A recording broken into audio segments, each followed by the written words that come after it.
할렐루야, 예수님 부활하신 후 두 번째 주간이 시작되었습니다. 예수님이 십자가에 죽으신 일과 또 3일 만에 부활하신 이 일은 하나님께서 계획하시고 약속하셨던 구원 사역이 완성되어지는 아주 중요한 마지막 마무리라고 말할 수 있습니다. 예수님은 이렇게 사람의 몸을 입고 세상에 들어오셔서 하나님이 가지셨던 그 인류 구원에 대한 뜨거운 마음을 그걸 이루어 드리기 위해서 자기의 모든 삶을 포기하시고 오직 하나님의 뜻을 이루는 그 사명을 가지고 사셨고, 그리고 정말 십자가에서 고통 가운데서 그 모욕과 수모를 다 받으시고 참으시면서 우리의 구원의 길을 여신 거죠. 거기서 그친 것이 아니라 3일 만에 부활하심으로써 우리로 하여금 사망 권세를 정복할 수 있다고 하는 이 세상에서 가장 두려운 문제, 우리가 넘을 수 없는 최고의 벽이라고 생각했던 이 죽음을 넘어서는, 그래서 우리로 하여금 죽음을 넘어설 수 있다고 하는, 다시 말해 우리가 평생을 살아가면서 세상에서 부딪히는 많은 문제들, 어떠한 문제든지 그 문제는 다 예수 안에서 극복되어질 수 있다. 이걸 부활신앙을 통해서 예수님이 보여주신 거죠. 근데 참 아쉬운 것은 이 제자들이 이 3년 동안 예수님을 통해서 훈련을 받고, 그래서 누구보다도 이 십자가의 의미와 부활의 의미를 가장 잘 알고 이해하고 받아들이고 고백했어야 될 제자들이 이걸 받아들이지 못한 거죠. 그러면서 예수님이 부활하셨음에도 불구하고 그걸 나가서 전하지 못하고 막 우왕좌왕하는 거예요. 그러니까 그 제자들이 우왕좌왕하면서 막 이렇게 갈등하고 혼란을 빚고 있는 그 틈을 이 사단의 세력들이 놓치지 아니하고 적극적으로 예수님의 제자들이 그 무덤에 와서 밤에 몰래 예수님의 시신을 훔쳐다 어디다 감춰놓고 예수님이 부활하셨다라고 그렇게 말하려고 하는데 그거 거짓말이다. 제자들이 예수님의 시신을 어딘가에 숨겨놨다. 그러면서 제자들이 나타나지 않는 걸 보면, 제자들이 예수님 부활하셨습니다 라고 말하지 않는 걸 보면 제자들이 분명히 자기들이 한 잘못이 들통이 날까 봐 겁이 나서 그래서 어딘가에 지금들 숨어 있다. 이렇게 막 거짓 소문을 퍼뜨리고 있는 거죠. 한마디로 이 주도권을 완전히 빼앗긴 거예요. 예수님은 우리의 구원을 위해서 십자가의 고난도 당하시고 부활하심으로써 이제 구원이 완성되고 우리 앞에 모든 축복의 문을 활짝 열어놔 주셨는데, 그래서 이제 제자들이 주도권을 가지고 막 신이 나서 감격스럽게 이 부활의 축제 속에서 사망 권세를 정복하고 귀신을 제어하고 말씀의 능력을 일으키고 막 정말 유익한 삶을 살았어야 하는데 전혀 제자들은 그러지 못하고 우왕좌왕하고 있고, 그 틈에 사단의 세력들은 주도권을 탁 쥐고, 참 아쉬운, 그게 이 예수님이 부활하신 후에 지금 한 주간, 두 주간, 세 주간 지나가면서 되어진 일이었다 이 말입니다. 제자들은 완전히 주도권을 잃어버렸습니다. 부활신앙을 가지고 이 주도권을 다시 되찾아와야 한다는 겁니다. 부활신앙에는 우리의 모든 삶을 괴롭히는 문제들을 이기고 헤쳐나가고 당당하게 기뻐 뛰며 승리의 삶을 살아갈 수 있는 그 주도권이 그 부활신앙 안에 있다는 거예요. 이 부활신앙이 가지는 우리에게 주는 많은 유익들 중에 중요한 유익이 주도권을 회복할 수 있다는 것입니다.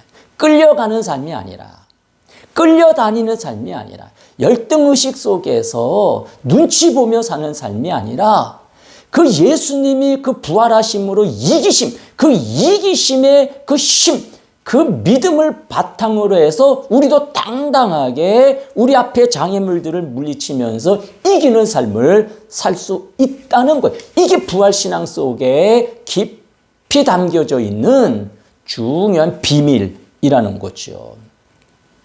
예수님이 부활하신 후 두 번째 주간을 시작하는 우리 모두가 이번 기회에 이 부활신앙이 재무장되어서 정말 이 부활신앙이 주는 유익을 마음껏 누리면서 행복해하고 기뻐 뛰는 그런 주간으로 삼을 수 있기를 축복합니다.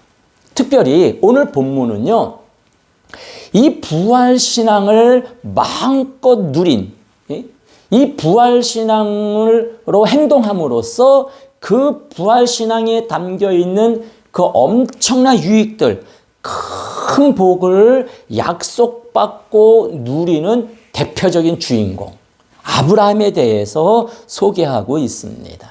이 아브라함은요, 예수님이 이 땅에 오셔서 이 구원 사역을 완성하기 벌써 2000년 전에 이 예수님이 부활의 사망 권세를 정복할 수 있다고 하는 이런 어떤 말씀이 들려지기 훨씬 이전에 벌써 아브라함 속에는 부활신앙을 가지고 있었다는 거예요.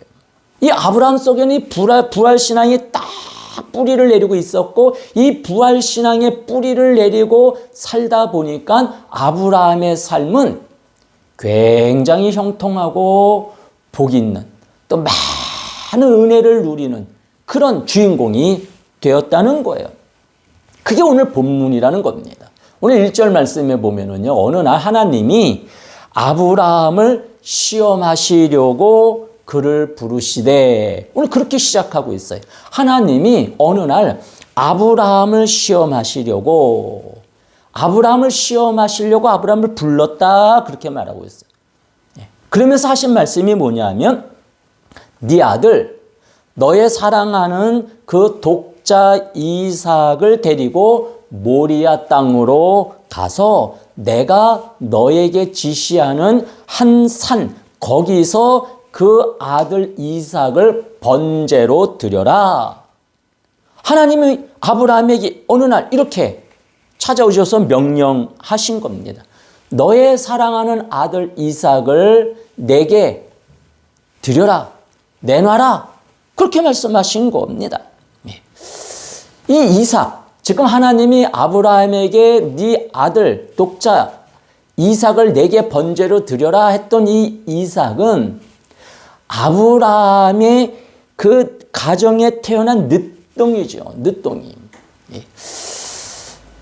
아브라함에게는 이스마엘이라고 하는 아들이 있었어요.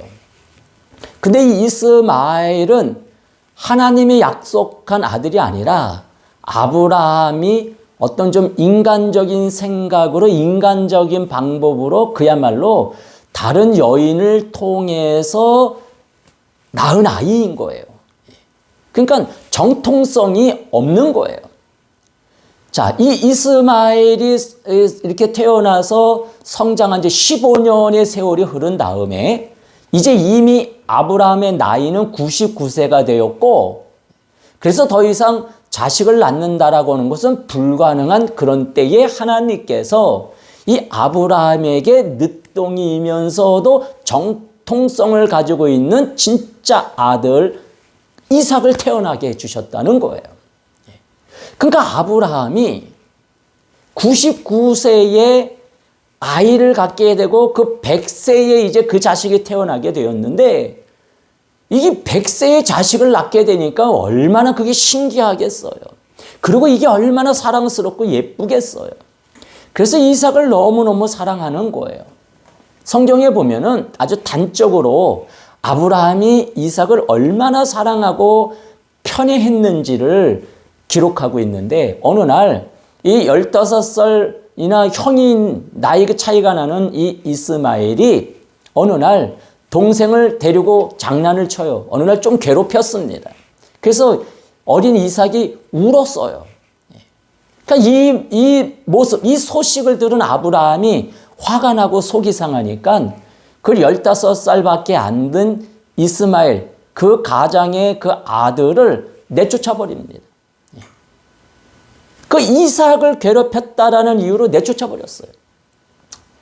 굉장히 편애했다는 거죠. 그리고 이삭을 굉장히 정말 예뻐하며 그저 그 귀여워하며 그 이삭이 푹 빠져서 사는 거죠. 어느 날 하나님께서 아브라함을 이렇게 쭉 지켜보는데 뭔가 아브라함이 변했다라는 느낌을 받으시는 거예요. 그래서 하나님 마음속에 은근히 질투 같은 것. 아브라함 저 녀석이 늘 나를 중심으로 살았는데 이 이삭이 태어나고서부터 나랑은 멀어지는 것 같고 저 이삭을 중심으로 하는 그런 생활을 하는 것 같다라는 느낌, 어떤 소외감 받는 느낌, 하나님은 그런 느낌을 받으시는 거예요. 그러면서 하나님께서 이거 뭔가 이게 잘못된, 내가 아브라함에게 이삭을 준 것은 그 이삭 때문에 더 행복하고 더 감사하고 이삭을 주신 하나님을 더 우러러보고 더 감사하면서 하나님과 더 가까이 하는 그런 삶을, 또 그런 정말 모습을 기대했는데 정반대로 하나님이 선물을 주었더니 선물만 받아먹고 하나님에 대한 감사와 하나님과의 관계는 멀어지고 그 선물에 빠져서 뭔가 좀 하나님 마음을 불편하게 하는 그런 생활을 하고 있다라는 거죠. 그래서 하나님께서 저 아브라함이 나를 더 정말 신뢰하고 나를 더 정말 중심으로 해서 사는지 아니면 내가 준 저 선물을 더 좋아하고 더 선물을 아끼면서 사는지 내가 그걸 한번 좀 확인해 봐야 되겠다. 그래서 하나님께서 오늘 이제 아브라함을 시험하고자 아브라함을 불렀다는 겁니다. 오늘 여러분 우리가 굉장히 이 말씀에서 조심하고 또 우리가 좀 경각심을 가져야 되는 게 하나님께서 우리를 사랑하셔서 우리를 구원하려고 하나님이 세상에 오셔서 예수님이 십자가를 지셨고 우리를 짐을 다 짊어지시는 사랑을 보이셨어요. 그러면 우리가 그 고마워하고 예수님 중심으로 살아야 되는데 안 그러잖아요.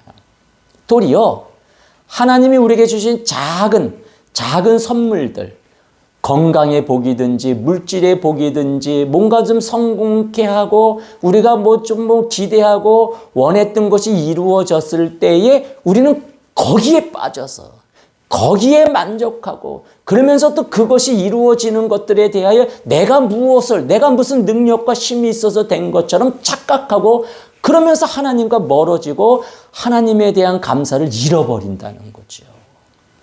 이렇게 될 때 오늘 하나님의 마음이 편치 않으시다는 거예요. 그래서 하나님께서 지금 아브라함을 그런 믿음을 확인하는 것처럼 우리의 어떤 그 삶을 확인하신다는 거예요. 그때 우리가 그 시험에 통과하지 못하면 큰일 난다는 거죠.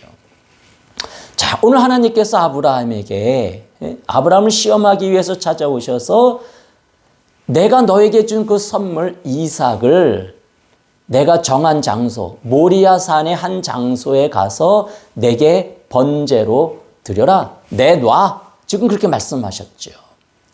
자, 그랬는데요. 오늘 3절 이하의 말씀을 쭉 보면은요. 아브라함의 반응이 놀라웠다는 겁니다. 아주 놀라울 정도로 아브라함은 이 하나님의 이삭을 내놔라라고 하는 그 명령 앞에서 동요하지를 않았다는 거예요. 당황해하지도 않고. 아브라함은 너무나도 침착하고 너무도 당연하다는 듯이 아주 기다렸다는 듯이 하나님의 명령이 떨어지자마자 그 다음 날 아침 일찍 일어나서 이제 그 아들 이삭을 하나님 앞에 번제로 드리기 위해서 준비를 하고 길을 떠나는 거예요. 너무 뜻밖의 반응을 오늘 지금 보이고 있는 겁니다. 하나님은 뭔가 이 아브라함이 마음이 변했다, 나와 멀어졌다, 그렇게 생각하셔서 그걸 좀 확인하려고 지금 이삭 내놔 이랬는데, 이 명이 떨어지자마자 아브라함은 나는 하나님과의 관계에 조금도 변함이 없습니다. 내 삶의 언제나 우선순위는 하나님이십니다. 이삭은 하나님이 내게 기쁨으로 준 선물이고, 내가 생활 속에 이삭이 내 삶의 제1우선인 것처럼 보이지만 내 삶의 우선은 하나님이십니다. 그러니 하나님께서 이삭을 내놔라 라고 말씀하실 때 아주 자연스럽게 아브라함은 그 하나님의 명령을 따르기 위해서 행동한단 말이죠. 이 대단한 믿음입니다. 오늘 우리 모두가 이런 믿음의 반석 위에 설 수 있기를 소원하고, 또 이렇게 되기를 우리가 기도하고 훈련하면서 나아갈 수 있기를 축복합니다. 그 100세에 얻은 그 귀여운, 그 15살이나 먼저 얻은 그 형이 그 이삭을 조금 괴롭혔다고 해서 그냥 냉정하게 집에서 내쫓아 버릴 정도로 이삭에 대해서 편애를 가지고 있는 아브라함이 하나님께서 그 애들 내놔라고 하니까 아무렇지도 않게 그 하나님의 명령을 따라서 준비하고 그 이삭을 드리기 위해서 아브라함이 행동했다는 것입니다. 그 이삭을 그렇게 사랑했는데도 불구하고 하나님이 명령하니까 당연하다는 듯이 지금 아브라함이 행동하고 있다는 거예요. 여러분, 우리가 만약에 우리에게 하나님께서 주신 귀한 선물, 특별히 귀한 아들, 그 아들을 제물로 바쳐라라고 말하면, 우리가 그런 아브라함과 같은 명령을 받았다면 과연 우리가 아브라함처럼 알았습니다 하나님, 당연하지요, 하나님이 주신 선물, 하나님이 원해서 하나님이 필요하셔서 달라는데 당연히 드려야죠, 과연 우리가 그렇게 대답할 수 있을까요? 아마도 우리는 요나처럼 그건 말이 안 됩니다 하나님, 나는 못 들은 걸로 하겠습니다 하면서 숨어버리지 않았을까. 근데 오늘 아브라함은 그런 반응을 보이지 않는, 원망하거나 불평하거나 하나님 왜 이러세요, 그렇지, 그런 반응을 보이지 않고 하나님, 알았습니다 하나님, 그런 반응을 보였다는 것입니다. 아브라함은 너무도 자연스럽게 이삭을 데리고 모리아 산으로 지금 가는 거예요. 오늘 3절 말씀에 보면은요, 아브라함이 아침에 일찍 일어나서 나귀의 안장을 지우고 2명의 종들을 데리고, 그리고 이제 번제에 쓸 나무들을 쪼개서 잘 챙겨서 길을 떠났다, 그렇게 말씀하고, 하나님의 명을 받자 지체하지도 않고 다음날 아침 바로 이른 아침서부터 일어나서 분주하게 준비를 하고 바로 길을 떠났다는 겁니다. 아들을 번제로 드리는 일이, 이건 아들을 지금 죽이는 일이거든요. 내 손으로 아들을 죽여서 제물로 드리는 일인데, 지금 하나님은 그걸 명령하신 일인데, 아브라함은 이 일을 너무도 태연하게, 너무도 자연스럽게, 너무도 당연스럽게 그걸 받아들이면서 지금 행동으로 옮겼다는 겁니다. 어떻게 아브라함이 이럴 수 있었냐는 거예요. 어떻게. 아브라함의 이 믿음, 하나님을 향한 신뢰, 이 뿌리가 아주 깊었다는 것을 오늘 볼 수 있는 거죠. 오늘 4절 보면은요, 아브라함이 집을 떠난 지 3일이 지났습니다. 그리고 드디어 하나님이 말씀하셨던 그 모리아 산에 가까이 도착했습니다. 자, 그러니까 하나님께서 아브라함이 나귀에서 이제 내리더니 두 종에게 이제 나귀를 맡기고 너희들은 여기서 기다려 내가 아들과 함께 저 산에 올라가서 하나님 앞에 예배하고 올 테니까 기다리고 있어. 그리고 이제 아들 이삭에게 그 번제에 드릴 그 나무를 등에 지우고 아브라함은 한 손에는 그 불을 들고 한 손에는 칼을 잡고 그리고 이제 아들과 함께 모리아 산을 향해서 올라가는 겁니다. 지금 3일 길을 오면서도 아브라함의 마음이 조금 더 변하지를 않았어요. 그리고 이제 드디어 목적지가 가까이 왔는데도 아브라함은 조금 더 흔들리지 아니하면서 이제 이삭과 함께 그 모리아 산을 향해서 올라가는 겁니다. 지금 자식을 제물로 드리러 가는, 내 손으로 자식을 죽여야 되는 그런 정말 황당하고도 딱한 상황에 그런 명을 지금 집행해야 되는 그런 아브라함이 지금 보이는 태도는 그런 심각성이나 그런 어떤 그런 그 정말 불안함이나 두려움이나 그런 게 아니라 무슨 캠핑을 가듯이 저 앞에 뭔가 즐겁고 유익한 게 기다리는 그런 정말 기대를 가지고 가는 거예요. 어떻게 그럴 수 있냐? 어떻게? 오늘 7절 말씀해 보면은요, 아들 이삭이 한참을 가다가 뭔가 이상하다라는 느낌을 가지고 질문을 합니다. 무슨 질문을 했냐면, 아버지, 저 이 산에서 하나님 앞에 예배하게 번제를 드려야 된다는데, 그러면 번제를 드리려면 양이 있어야 되는, 제물이 있어야 되는데 다 준비를 하셨는데 왜 제물을 준비 안 하셨어요? 왜 양이 안 보이지요? 이삭이 그런 질문을 하지요. 이삭은 자신이 제물, 아버지가 지금 자신을 잡아서 제물로 드리려고 한다는 거는 생각지도, 그런 건 꿈에도 꾸지 않고 있습니다. 그래서 궁금해하면서 제물은 어디 있어요? 라고 묻는 거예요.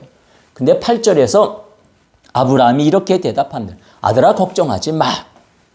하나님이 알아서 다 준비하셨다. 하나님이 제물은 준비하셨으니까 그저 우리는 하나님을 믿고 가기만 하면 돼. 아브라함이 그렇게 말하는 거예요. 아들이 아버지 제물은 어디 있어요? 이렇게 물을 때 아브라함이 얼마나 가슴이 철렁했겠어요. 사실은 네가 제물이다. 그렇게 말해야 되는 그 아브라함의 심정이 얼마나 정말 답답했겠어요. 근데 아브라함은 조금 더 흔들림 없이 번제할 어린 양은 하나님이 자기를 위하여 준비하셨다. 하나님이 친히 준비하셨을 것이다. 아브라함은 그렇게 정말 믿고 그렇게 지금 고백을 하고 있는 거예요. 하나님이 지금 나보고 아들 이삭을 제물로 바쳐라라고 말씀하셨지만, 물론 나는 하나님의 명령이기 때문에 아들을 제물을 바치려고 가지만 하나님은 하나님의 영광을 위하여 제물을 준비하셨을 것이다. 난 그렇게 믿는다. 지금 아브라함은 그런 확신, 그런 신앙을 가지고 가는 거지요. 9절 말씀에 보면 드디어 하나님이 지시하는 그 장소에 도착을 했어요. 근데 거기에 제물이 없어요. 양이 보이지를 않아요. 자, 이제 아브라함은 결정을 해야 됩니다. 기다릴 것인가? 하나님 말씀대로 이제 아들을 제물로 드리기 위해서 이제 제단을 쌓고 진행할 것인가? 이제는 뭔가 결정을 해야 돼요. 그런데요, 주변을 둘러봐도 양은 보이죠. 하나님이 제물을 준비하실 거다라고 그렇게 기대를 했는데 없어요. 하나님이 정말로 아들을 제물로 드리길 원하시는구나. 아브라함은 그렇게 받아들이는 거죠. 그래서 아주 자연스럽게, 정말 아브라함은 너무도 자연스럽게 그곳에 단을 쌓고, 그래서 그 이삭이 짊어지고 온 그 번제에 쓸 나무들을 다 이렇게 이제 불이 잘 붙도록 그렇게 펼쳐놓고 이제 번제를 드릴 준비를 다 하는 겁니다. 그리고 이제 또 주변을 살폈겠죠. 근데 양이 보이지를 않아요. 그러니까 아브라함이 이제 마지막으로 그 늦동이 정말 눈에 놓아도 아프지 않을 그 아들 그 이삭을 결박하기 시작하는 겁니다. 그리고 제단 위에 이삭을 올려놓는 거지요. 그리고 칼을 빼어서 그 아들을 죽이려고 그 아들을 잡아 변제로 드리려고 정말 조금도 지체하지 않으면서 아브라함이 움직이는 겁니다. 이 모든 모습을 지금 하나님이 묵묵히 지켜보시는 거지요. 과연 저 아브라함이 그 늦둥이 그 귀한 아들을 제물로 바치라는 내 명령을 과연 순종할까? 거부할까? 하나님이 그걸 지켜보시는 겁니다. 하나님이 아브라함이 과연 나를 더 신뢰하는지, 나를 더 의지하는지, 아니면 그 내가 준 선물을 더 좋아하고 그 선물을 더 사랑하고 그래서 그 선물을 포기하지 못하고 나를 버리고 나와 멀리할 것인지, 과연 아브라함이 최종적으로 어떤 행동을 할 것인지 하나님도 굉장히 궁금해하시면서 집중해서 그 모습을 지켜보고 있는 거죠. 그런데 3일 전서부터 지금 이 시간까지 아브라함의 행동은 조금도 흔들림이 없어요. 불평함도 없어요. 어두운 그늘도 없어요. 당황하지도 않아요. 피하려고 하지도 않아요. 그 아들 이삭이 재물에 대하여 질문했을 때에도 흔들리지를 않아요. 그리고 이제 정말로 단을 다 준비하고 그 아들 이삭을 제물로 드리려고 칼을 뽑고 정말 그 아들을 잡으려고 해요. 그때 하나님께서 됐다. 아브라함아 그 아이에게 손을 대지 말아라. 오늘 12절에 하나님 말씀하는 겁니다. 아무 일도 그에게 하지 말아라. 이제 됐다. 내가 알았다. 아브라함아 미안하다. 네가 내가 준 그 선물, 그 귀한 자식보다도 나를 더 사랑하는 그 너의 그 진심, 그 중심, 내가 그걸 이제 오늘 확인했다. 고맙다 아브라함아. 하나님은 그렇게 말씀하시는 거예요. 그래서 내가 너에게 준 그 아들, 그 독자, 그 정말 귀한 그 생명까지 아끼지 아니하였으니 내가 이제 정말로 나를 경외하는 줄을 알았다. 합격. 하나님은 그렇게 말씀하시는 겁니다. 그러시면서 아브라함아 저쪽에 내가 양을 준비했다. 이제 저 양을 잡아다 번제를 드려라.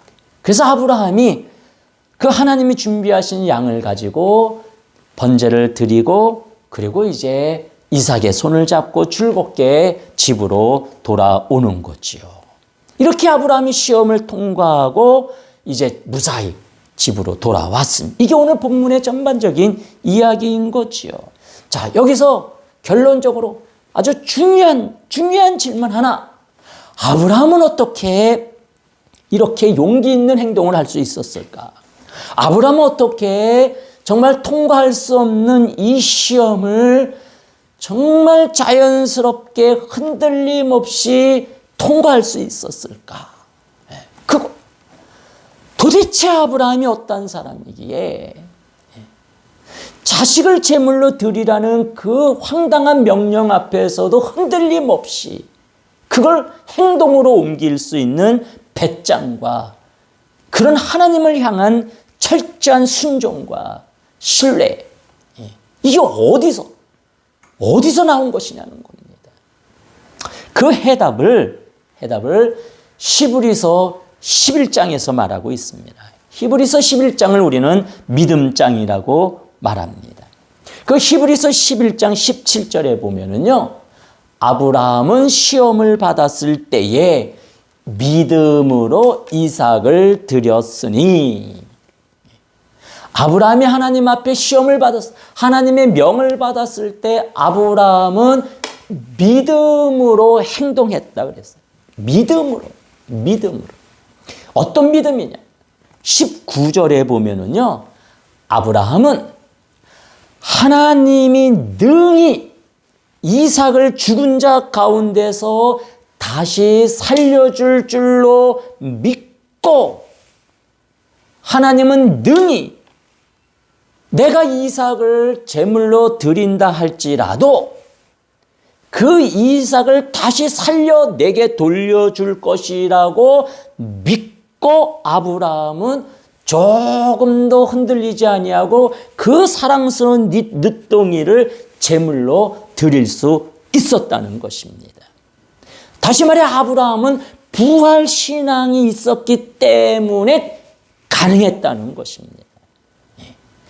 이 히브리서 11장에서 그 창세기 22장에서 쭉 진행됐던 이 오늘 본문의 이런 사건을 아브라함이 정말 당당히 할 수 있었던 것은 부활신앙이 있었기 때문이라고 밝히고 있는 거예요. 이 부활신앙이 이렇게 우리를 담대하게, 우리를 강하게 하고, 우리를 힘있게 하고, 우리를 자신있게 한다는 것입니다.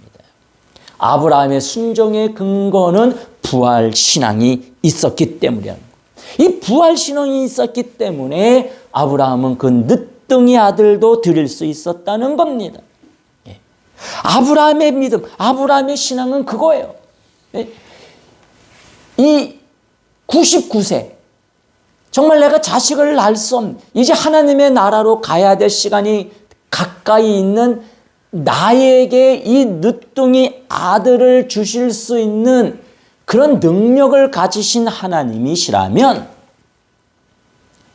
하나님이 원하시고 필요로 하셔서 이 아들을 다시 데리고 가신다 할지라도, 그래서 내가 내 손으로 번제로 그 아들을 드린다 할지라도, 나는 우리 하나님이 다시 그 아들을 받으신 다음에 기쁨으로 기꺼이 내 품으로 다시 돌려보내 주실 것이라고 믿었다는 것입니다. 이 부활신앙, 내 아들을 내 손으로 죽여 번제로 드린다 할지라도 그것으로 죽음으로 끝나는 게 아니라 하나님은 다시 그를 살려서 내게 보내준다고, 부활신앙이 아브라함에게는 있었다는 겁니다. 하나님은 아브라함의 능력을 믿었다는 거예요. 죽음의 끝이 아니라 죽는다 할지라도 다시 살려주실 것이라고 하는 좋으신 하나님, 은혜의 하나님, 능력의 하나님이심을 아브라함은 믿었다는 거예요. 그 믿음, 그 신앙의 바탕 속에서 아브라함은 자연스럽게, 태연하게, 당당하게 그 자식을 드릴 수 있었다는 거죠. 얼마나 멋집니까? 얼마나 멋져. 오늘 우리에게도 이런 신앙의 당당함이 뿌리 내리기를 축복합니다. 여러분, 부활신앙에는 엄청난 유익이 있는 거예요. 이 아브라함 속에 부활신앙이 딱 들어가 있으니까 아무것도 겁나는 게 없는 거예요. 무슨 일을 만나도, 어떤 어려움이 닥쳐도 아브라함은 흔들리지 않는 거예요. 아주 자연스럽게 행동하시는 거예요. 왜? 하나님의 능력을 믿기, 하나님이 함께 하심을 믿기, 하나님이 해결해 주실 수 있는 것을 믿기 때문에 아브라함은 흔들리지를 않았다는 겁니다. 자, 아브라함의 이런 믿음, 하나님을 신뢰하는 이 철저한 부활신앙을 하나님이 확인하시고서 너무 기쁘셨던 거죠. 너무 좋으셨던 거예요. 그래서 하나님께서 두 번째 아브라함에게 찾아오셔서 이렇게 말씀하세요. 15절에 보면은요, 아브라함아 찾아오셔서 내가 나를 가리켜 맹세하노니, 하나님이 지금 아브라함 앞에서 아브라함아, 내가 나를 가리켜, 내가 나를 두고 맹세하는데 내가 너에게 이제부터 복을 내리겠다, 그겁니다. 예. 네가 이같이 행하여 너의 그 귀한 아들 독자까지도 아끼지 아니하였은즉 내가 너에게 큰 복을 주고 네 씨로 말미암아 그 귀한 아들 이삭을 통해서 그 자자손손 하늘의 별과 같이 바닷가의 모래알과 같이 풍성하게 넘치도록 내가 복을 주겠다. 그뿐 아니라 그 씨로 말미암아 그 너의 그 귀한 아들 그 이삭의 그 자식의 자식의 자식들마다 천하 만민이 복을 받게 해 주겠다. 하나님이 이렇게 복을 주는 거예요. 내가 너에게 복을 줄 뿐만 아니라 너의 자식에게도 너의 집안의 자자손손 복의 복을 줄 것이고 물질의 복뿐만 아니라 건강의 복뿐만 아니라 명예의 복뿐만 아니라 너의 그 가정 가문을 통해서 천하 만민이 다 복을 받을 수 있도록 항상 너희들이 모든 역사의 주인공 중심이 되어지도록 내가 지금부터 너의 집안의 미래를 책임져 주마. 하나님이 그렇게 지금 마음껏 축복해 주셨다는 겁니다. 그러시면서 내가 이렇게 너를 정말 축복하는 것은 네가 나를 신뢰하고 내 말에 순종했기 때문이다. 그거예요. 네가 부활신앙을 가지고 나를 의지했기 때문에 네가 나를 그렇게 믿고 따르는데 내가 너를 축복하는 건 당연한 거 아니겠느냐. 그러면서 하나님께서 마음껏 축복해 주셨다는 것입니다. 여러분 부활신앙 안에는 이렇게 큰 유익이 있는 거예요. 부활신앙을 딱 뿌리를 두고 우리가 나아가면 정말 우리가 상상할 수 없는 우리 미래에 우리가 정말 계획하고 준비하고 꿈꾸지 않았던 은혜의 복을 하나님께서 부어 주신다는 겁니다. 이 부활신앙으로 아브라함이 행동했을 때 하나님은 정말 마음껏 복을 내려 주시잖아요. 여러분 제자들을 보세요. 처음 예수님이 이 부활하시고 이제 그 예수님께서 승천을 하셔야 되는데 제자들이 그걸 받아들이지를 못하잖아요. 사단의 세력들은 벌써 그 전략을 짜고 벌써 막 그들은 기민하게 움직여서 제자들이 예수님의 시신을 훔쳐다 숨겼다라고 말하는데도 제자들은 한 사람도 반박하지를 못하잖아요. 그래서 40일 동안 보충 수업을 받아야 됐고 40일 동안 보충 수업을 받고 나서 제자들 속에 이제 믿음의 어떤 부활의 신앙이 뿌리를 내리고 자리를 잡기 시작하니까 이 제자들이 용기가 생기고 확신이 생기고 그래서 이제 나가서 부활의 신앙을 증거하잖아요. 제자들이 나가니까 안진뱅이가 일어나는 기적을 또 행하는 거예요. 하나님의 능력이 나타나는 거예요. 그러니까 제자들이 우리가 예수님의 그 시신을 훔쳐간 게 아니고 예수님은 말씀하신 대로 부활하셨다. 이 안진뱅이가 일어난 게 바로 부활하신 그 예수님이 함께 하셔서 지금 능력을 베푸시기 때문이다. 제자들이 그렇게 이제 부활의 예수님을 증거하기 시작하잖아요.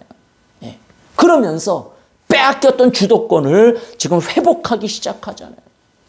이 부활의 신앙을 이제 제자들이 딱 확고히 하고 막 선포하기 시작하니까 막 능력이 나타납니다. 귀신이 쫓겨납니다. 소경이 눈을 뜹니다. 말씀의 능력, 권세가 생깁니다. 그래서 사람들이 깜짝 놀랍니다. 그러면서 제자들 앞에 와서 막 무릎 꿇기 시작합니다. 부활하신 예수님을 믿기 시작합니다. 그 사단의 세력들이 쳐놨던 그 거짓말들, 아무리 그들이 거짓말을 퍼뜨려도 거기에 백성들이 흔들리지 않습니다. 그러면서 제자들의 말씀을 믿고 예수님의 부활을 믿기 시작하는 거죠.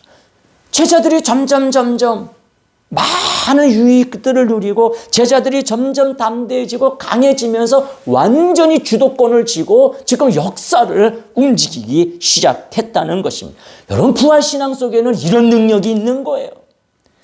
부활신앙으로 나아갔던 아브라함을 마음껏 축복하신 하나님이 이 부활신앙으로 무장돼서 담대히 나가는 제자들을 아주 큰 그릇으로 만들어 주시는 것처럼 오늘 우리가 부활신앙으로 무장해서 나아간다면 그 아브라함에게 주셨던 복과 그 제자들에게 주셨던 복을 오늘 우리에게 주실 것이라는 것이죠. 부활신앙 속에는 어마어마한 유익들이, 어마어마한 축복들이 담겨 있다는 것을 우리가 꼭 기억하면서 부활신앙으로 무장돼서 승리하는 그런 주인공이 되기를 축복합니다. 기도하겠습니다. 사랑의 주님, 아브라함이 부활신앙으로 무장하여서 하나님의 그 명령 앞에 흔들림 없이 순종하고 큰 복을 누릴 수 있었던 것처럼 제자들이 부활신앙을 회복하면서 이제 담대히 나가 외쳤을 때에 놀라운 능력이 그들에게 나타나기 시작한 것처럼 아버지, 부활신앙에는 엄청난 유익이 담겨 있다는 것을 오늘 우리가 확인하고 확신합니다. 이제 우리가 부활신앙으로 무장하여 아버지, 부활신앙에 담겨있는 그 많은 유익들과 그 많은 복들을 이제 우리가 누릴 수 있게 하시고 무엇보다도 이제 우리가 빼앗겼던 주도권을 쥐고 나아가게 해 주시옵소서. 그래서 이제 우리가 정말로 아버지 눈치 보며 정말 아버지 저 뒤편에 쭈그려 앉아있는 그런 우리들이 아니라 당당히 어깨를 펴고 이제 아버지 부활신앙으로 외치며 앞장서가는 아버지 역사의 주인공들 되어지도록 허락해 주시옵소서. 그동안 우리를 정말 괴롭히고 있었던 모든 문제들 아버지 예수 그리스도 십자가 은혜와 부활의 능력 앞에서 다 물러가게 하시고 주님이 승리하신 것처럼 이제 아브라함이 승리한 것처럼 우리가 승리하며 나아가게 해 주시옵소서. 예수님 이름으로 기도드립니다. 아멘.